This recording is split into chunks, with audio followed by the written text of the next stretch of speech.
이번 주 예수님이 가르치신 복음 사역들이라는 말씀 다시 한번 붙잡도록 할게요. 마태복음 20장 17절에서 20절 말씀, 우리 랩런트들 20장 말씀을 우리 일주일 엄마랑 같이 말씀 들어보고 한번 묵상하는 시간 가졌으면 좋겠어요. 마태복음 20장 17절에서 19절 말씀 읽어주실게요. 예수께서 예루살렘으로 올라가려 하실 때에 12제자를 따로 데리시고 길에서 이르시되 보라 우리가 예루살렘으로 올라가노니 인자가 대제사장들과 서기관들에게 넘겨짐에 그들이 죽이기로 결의하고 이방인들에게 넘겨주어 그를 조롱하며 채찍질하며 십자가에 못 박게 할 것이나 제3일에 살아나리라. 마태복음 20장 17절에서 19절 말씀입니다. 이 말씀은 예수님이 제자들에게 예수님이 십자가에서 죽으실 것과 그리고 부활하실 것을 미리 예루살렘 가시기 전에 제자들한테 이야기한 구절이에요. 우리 지난주에 부자 청년에 대해서 잠깐 말씀을 들었어요. 자, 부자 청년은요, 예수님한테 영원한 생명을 얻으려면 어떻게 해야 됩니까? 하면서 예수님께 질문했을 때 예수님은 부자 청년이 가지고 있는 모든 소유물을 다 팔아서 나눠주고 나를 따르라 라고 이야기했었어요. 하지만 그 부자 청년은 너무 재물이 많은 것이 아까워서 그 말씀을 듣고 근심하고 예수님을 따르지 않고 그냥 자기 길을 갔어요. 우리 랩런트들이 이걸 보면서 무엇을 알아야 되냐면요. 세상 사람들이 복음보다 더 소중하게 생각하는 것들이 참 많이 있어요. 교회를 다니고 있음에도 불구하고 오직 복음이 되지 않으면 자기 중심, 물질 중심, 성공 중심에 묶여 있어서 복음 아닌 다른 것들을 붙잡는 사람들을 볼 수 있는데 제자들이 그럼 예수님, 천국은 구원을 어떻게 받습니까? 누가 구원을 받을 수 있습니까? 라고 예수님께 질문했어요. 근데 예수님께서는 사람으로는 할 수 없으나 하나님으로서는 다 하실 수 있다. 구원은 하나님께서 하시는 일이다. 우리가 어떤 노력으로 어떤 행위로 구원받을 수 없다라고 제자들에게 이야기를 해주시면서 오늘 본문의 20장 말씀에 연결이 되는 부분이에요. 왜냐면 제자들이 이 말씀을 깨닫지 못했어요. 그래서 예수님이 이렇게 말씀하셨어요. 그러나 먼저 된 자로서 나중되고 나중된 자로서 먼저 된 자가 많으니라 하는 이 말씀을 하시면서 제자들이 깨닫지 못하는 모습을 보고 예수님이 한 번 더 천국의 비유를 이야기하시는 장면이 오늘 본문 마태복음 20장 말씀이에요.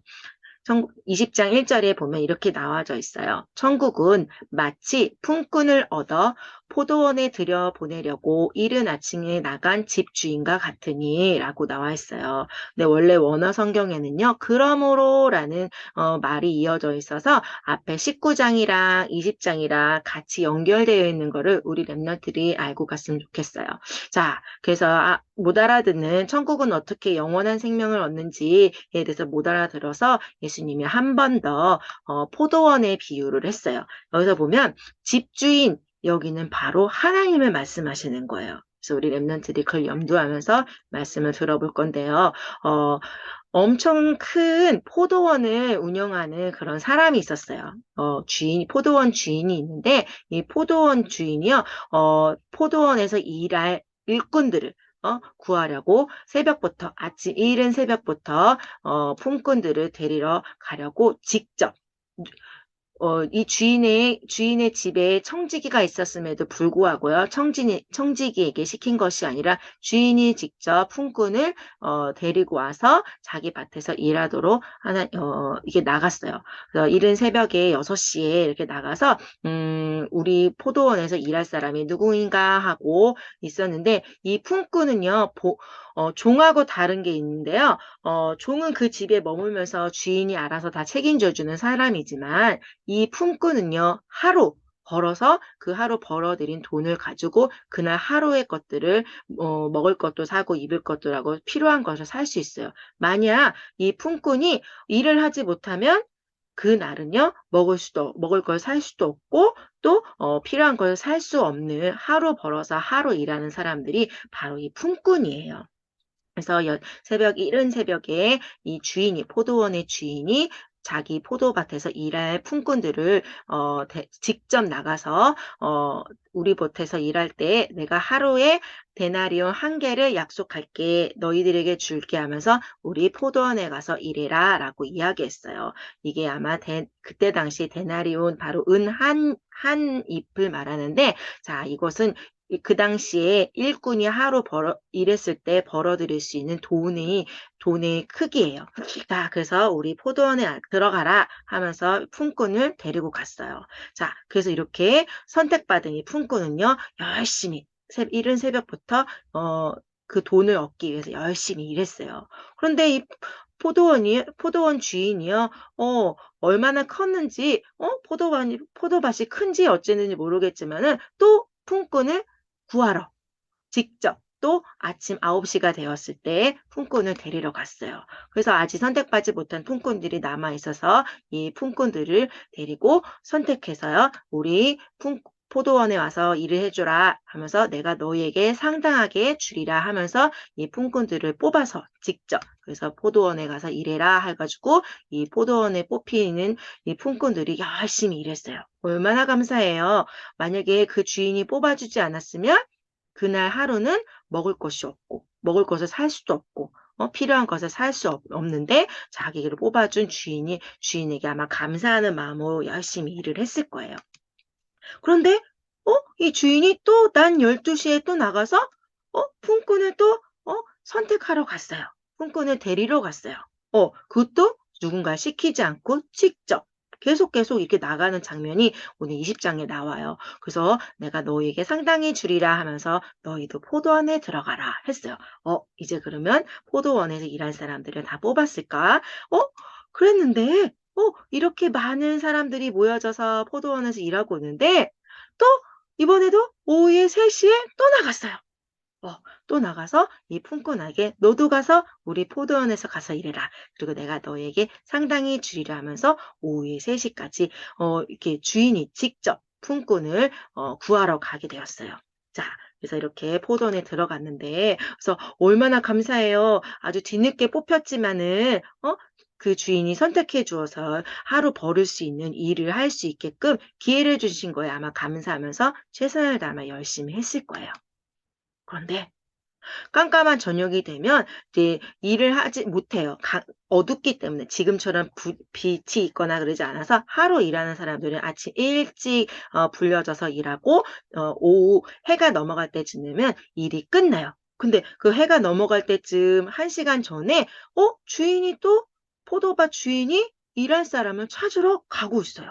1시간밖에 안 남았어요. 일할 시간이. 자, 그런데 그때도 품꾼이 있었을까요? 네, 있었어요. 그런데 이 사람 표정 좀 봐봐요. 어둡지요? 왜 어두울까? 난 이제 오늘은 이제 일할 수 없어서 우리 식구들 먹일 것이 없는데 어떻게 하지? 어떻게 살아가지? 오늘 하루를 버티지? 하고 너무 안타까운 마음으로 있었는데 마침 포도원의 주인이 이 사람을 품꾼으로 데려가기 위해서 왔어요. 그래서 너희는 어찌하여 종일토록 이렇게 놀고 있느냐라고 꾸짖는 것이 아니라 이렇게 성경에 나지 원래 이 의미는 너희는 왜 일터에 가서 일하지 않고 있느냐, 너는 데려가지 않았느냐라고 물어보는 질문이었어요. 그랬더니 이 품꾼이 우리를 품꾼으로 쓰는 이가 없어서 일을 할 수 없었습니다 하고 있었어요. 그런데 감사하게도 너희도 포도원에 들어가서 일해라 하고 불러주신 거예요. 어때요? 자녀들이 있었으면 그 자녀들을 먹일 수가 없었을 텐데, 아빠만 오기를 기다렸던 이 품꾼. 그런데 주인이 어떻게 해요? 1시간밖에 남지 않았지만 이 품꾼을 데려가서 자기 포도원에서 일할 수 있도록 기회를 주었어요. 어땠을 것 같아요? 와, 이제 살았다. 내가 작은 돈이지만은 열심히 일해서 우리 집 식구들에게 맛있는 것, 또 필요한 것을 사야겠다 하는 마음으로 열심히 일했어요. 그래서 이렇게 이른 아침부터 일하는 사람들, 또 점심때 불려온 사람들, 1시간밖에 안 남았는데 불려온 사람들이 모두 같이 이렇게 열심히 일하고 이제 해가 저물어서요. 이제 하루 정리하는 시간이 왔어요. 그래서 주인이 청지기한테 이렇게 말했어요. 품꾼들을 불러서 나중 온 자로부터 시작해서 먼저 온 자까지 그의 값을 주어라. 일한 값을 주어라. 이렇게 삭슬 주어라 이야기했어요. 선생님 같으면 만약에 내가 먼저 왔으니까 제일 먼저 왔으니까 먼저 온 사람이 먼저 받아야 되는 게 마땅하겠지요. 하지만 이 주인은 이상하게 마지막에 온 사람부터 줄을 세워서 제일 처음 온 사람까지 이렇게 시작해서 주어라라고 했어요. 어? 우리의 생각하고 조금 다른 생각을 하고 있죠. 그래서 마지막에 온 사람이 아까 주인이 약속한 대로 하루치 일당인 1데나리온을 받게 되었어요. 자기는 1시간밖에 일을 하지 못했어요. 하루 일하는 시간이 12시간 정도 된다 그러면 12분의 1만 일했으니까 12분의 1 조각만 받을 수 있겠다라고 생각했을 텐데 감사하게도 주인이 하루치 일 한 값을 주었어요. 얼마나 큰 은혜일까 하고 기쁜 마음으로 받았어요. 이것을요, 이 사람만 받은 게 아니라 나머지 사람들도 똑같이 이 사람이 하는 모습을 보았어요. 자, 그래서 야, 그러면 제가 1데나리온을 받았으니까 나는 새벽 6시에 왔으니까 그러면 나는 12시간 꼬박 일했으니까 12데나리온을 받겠다. 나는 아침 9시에 왔으니까 9데나리온을 받겠네. 아까 난 12시에 온 사람은 나는 6데나리온, 나는 3데나리온 이렇게 받겠다. 라고 이렇게 생각하고 있었을 때 어떻게 했어요? 주인이 아침에 일찍 온 사람이나 점심때 온 사람이나 똑같이 나중 온 사람이랑 똑같이 1데나리온만 준 거예요. 아니 그래서 이 사람들이 억울한 거예요. 화가 나는 거예요. 그래서 주인한테 가서 따졌어요. 나중 온 사람들은 1시간밖에 일하지 않았는데 그들은 하루 종일 우리는 하루 종일 수고하고 더위로 견뎠는데 왜 그들하고 똑같이 줍니까? 그런 거예요. 억울하잖아요. 그치요? 이 일한 사람의 입장에 생각하면 되게 억울한 일인 것 같아요. 그런데 이 주인이 뭐라 그랬게요? 친구야, 나는 너한테 잘못한 것이 없어. 네가 나와 약속했지? 얼마 받기로? 1데나리온만 받기로 약속했잖아. 그래서 그 1데나리온은 나는 줬을 뿐이니까 너는 그거나 가지고 가거라. 그랬어요. 나중 온 이 사람에게 너와 같이 똑같이 1데나리온을 주는 것은 내 뜻이야. 그래서 내 것을 가지고 내 뜻대로 할 것인데 그게 무슨 잘못된 일이니? 라고 얘기했어요. 자, 보세요. 우리 랩런트들. 어, 우리 랩런트들이 오늘 이 말씀 통해서 무엇을 붙잡아야 되냐면요. 그러면서 예수님이 이와 같이 아까 얘기한 것처럼 처음에 얘기한 것처럼 나중된 자로서 먼저 되고 먼저 된 자로서 나중되리라 라고 예수님이 말씀하시면서 이 포도원에 어떤 모습을 하는 사람들이 모였는지 말씀해 주시는 거예요. 자, 우리 랩런트들 이 포도밭은요 바로 천국을 말해요. 하나님 나라를 말하는 거예요. 그러면 그 포도밭의 주인은 누구일까요? 네, 맞았어요. 우리를 만드시고 우리를 창조하신 바로 하나님이세요. 그러면 거기서 일하는 품꾼들은 누구일까요? 네, 맞아요. 구원받은 우리가 바로 품꾼들이에요. 하나님이 직접 가셔서 우리를 데리고 오셔서 구원하셨어요. 자, 그래서 먼저 구원받는 사람도 있고 나중에 죽기 직전에 예수님 한편 강도처럼 죽기 직전에 예수님을 만난 사람들도 있어요. 근데 이 마치 어떤 거냐면요. 우리 랩런트들 먼저 온 사람들이 왜 나중 온 사람이랑 똑같이 우리가 받아야 됩니까? 저 사람은 나보다 더 늦게 왔는데 더 큰 축복을 누리고 있네요. 억울해요, 억울해요. 나를 뽑아주신 것만은 감사해야 될 것인데, 나를 뽑아줬는데도 불구하고 감사가 없이 나중에 뽑은 사람이 더 뽑힌 사람이 더 큰 축복을 받은 것처럼 생각해서요. 사람의 생각대로 생각하니까요. 사람의 눈으로 보니까 그것이 억울한 거였어요. 자, 그래서 여기 보면요. 계속 너희에게 내가 상당하게 주리라 라고 한 부분이 여러 번 나와요. 이게 엄청 중요한데요. 바로 우리는 구원받을 수 없는 죄인이에요. 그치요? 랩런트들 하나님 떠나면서 사단한테 속아서 불순종한 그 죄인인데 우리를 그 죄가 없다고 하셨어요. 우리를 그거 어려운 말로 뭐라 그러냐 의롭게라고 해요. 그래서요 우리가 하나님의 의로우심으로 인하여서요 우리가요 하나님 자녀가 되었어요. 우리가 마땅히 죽어야 되는데 우리를 대신 예수님이 이 땅에 오셔서 죽으심으로 우리를 의롭다 여기신다고 성경이 약속하셨어요. 그래서 우리 렘넌트들이 오늘 이 품꾼들의 모습을 보면서 우리 렘넌트들이 구원받은 거 하나만으로도 충분하고 그 안에 모든 것이 있고 그것만으로도 감사할 줄 아는 렘넌트가 되었어요. 왜냐면요. 복음이 아니면요. 복음 복음 아닌 다른 것으로 내가 열심히 착한 일하고 성경 말씀 많이 읽고 기도 많이 하고 교회 열심히 다닌다고 해서 사람들은 구원받은 줄 착각하고 있어요. 내가 교회 간 거라고 생각하고 있었어요. 내가 예수님 만나러 갔지라고 착각하고 있어요. 근데 맞았어요? 틀렸어요? 그 생각은 틀린 생각이에요. 하나님이 직접 아까 포도원의 주인이 직접 품꾼들을 데리러 간 것처럼 예수님이 하나님이 직접 오셔서 우리를 데리고 가셨어요. 우리를 친히 하나님 자녀 삼으셨어요. 어떻게 우리를 하나님 자녀로 삼아주셨냐? 완전히 나중된 자의 모습을 가지고 완전히 자기 자신을 낮추기까지 하시면서 우리를 위해서 섬기면서까지도 우리를 구원해 주시려고 이 땅에 오신 분이 바로 예수 그리스도예요. 그래서 우리 렘넌트들 절대 잊어버리지 말아야 될 것은요. 우리가 이 엄청난 값을 지불하고 하나님의 자녀가 되었다는 사실 절대로 놓치면 안 돼요. 우리 렘넌트들. 근데요. 이 구원 안에 이 복음 안에 모든 것이 다 들어있어요. 우리의 필요한 것, 우리가 원하는 것, 이 복음 안에 다 있는데 세상적인 아직도 자기 중심, 물질 중심, 성공 중심에 묶여 있으면 그리스도가 오직 되지 않으면요. 자꾸 세상 것에 비춰서 복음 말고 다른 것도 필요할 것 같아라고 사람들이 생각하고 있어요. 그래서 우리 렘넌트들이 오늘 포도원의 비유를 보면서 한 가지 생각해야 될 것은 내가 그리스도 예수로 인하여서 하나님 자녀가 되었다는 엄청난 큰 축복을 가진 하나님 자녀이구나, 왕의 자녀이구나 렘넌트들이 기억했으면 좋겠어요. 이 부활하신 예수님이 우리 마음속에 성령의 하나님으로 함께 하시면서 어딜 가든지 무엇을 하든지 인도해 주세요. 그래서 예수님은 친히 나중된 자가 되셨어요. 먼저 되셨는데 먼저 된 자가 아니라 나중된 자로 자처하셨어요. 친히 자기를 낮추고 여기 보면 인자가 온 것은 인자는 예수님을 말하는데요. 섬김을 받으려 하는 게 아니에요. 우리가 예수님을 섬겨주고 높아주고 그게 아니라 오히려 우리 때문에 낮아지셨어요. 낮추셨어요. 그죠? 말구가 예수님의 침대였잖아요. 그치요? 집도 없었어요. 방도 없었어요. 그럼 말이 머무는 공간에서 예수님이 태어나셨단 말이에요.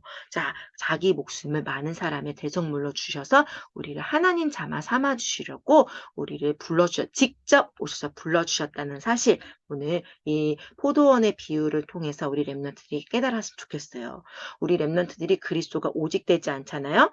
그리스도가 주인 되지 않잖아요. 자꾸 엉뚱한 행위, 내가 열심히 잘하는 거, 착하게 사는 거 그런 걸로 구원받는다라고 하는 바리새인 같은 생각을 할 수밖에 없어요. 자, 그래서 이것이 틀렸다는 것을 알고 우리 렘넌트들은 하나님의 은혜의 선물을 받은 멋진 왕의 자녀라는 사실 절대로 놓치지 않았으면 좋겠어요. 그래서 오늘 렘넌트들 그리스도가 주인 되려면요. 자꾸 내 것이 나올 때 뭘 해야 되냐? 우리 안에 예수님이 주신 말씀을 기억하세요. 아, 내가 주인이 아니지 예수님이 주인이시지. 하나님이 속상이 있을 때 하나님 나의 주인 되신 예수님 내 마음과 생각을 지켜주세요.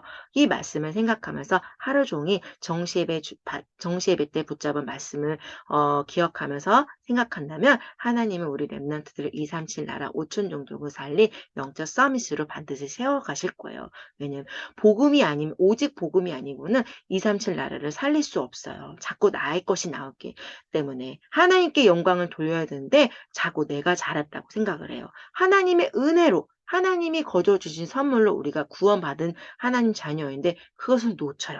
그래서 아까 먼저 온 품꾼들처럼 일꾼들처럼 감사할 줄 몰라요. 불평불만하는 사람들인데요. 자, 그런 사람들은 안타깝게도 237, 5천 정도 살리는 일은 쓰임받기 조금 어려울 수 있어요. 그래서 우리 렘넌트들 한 주간 하나님이 나한테 얼마나 큰 축복을 주신 하나님 자녀인지 내가 얼마나 큰 구원을 받았는지 우리 렘넌트들이 이번 주 정시예배 축복을 드리면서 붙잡고 승리했으면 좋겠어요. 세상에서 절대 얻을 수 없는 구원을 받은 나 하나님 자녀는요. 하나님이 선하신 일을 하시기 위해서 불러주셨다는 일 불러주셨다는 사실, 선한 일은요, 237 나라 5천 종족을 살리는 그런 세계복음화의 주인공이 된다는 거예요. 그래서 우리 랩런트들이 세계복음화의 주인공의 축복을 누리기 위해서 이번 주 히브리서 1장 14절 말씀도 주셨어요. 우리가 가는 곳에 천사들을 미리 파송할 수 있는 그런 천사들을 부릴 수 있는 힘도 주셨다는 거. 얼마나 큰 축복을 받았어요. 그래서 히브리서 1장 14절 말씀도 엄마랑 같이 암송하면서 이번 주간 서밋 타임도 놓치지 말고 승리했으면 좋겠어요. 다 같이 기도하겠습니다. 살아계신 하나님, 우리의 주인 되신 하나님께 최고 충성된 품꾼으로 하나님께만 영광 돌리는 랩넌트가 되게 해주세요. 그래서 하나님께서 원하시는 237 나라 5천 종족을 복무로 살리는 선한 일에 온전히 쓰임받을 수 있도록 날마다 전도자의 삶 살아가게 해주세요. 예수님의 이름으로 기도합니다. 아멘.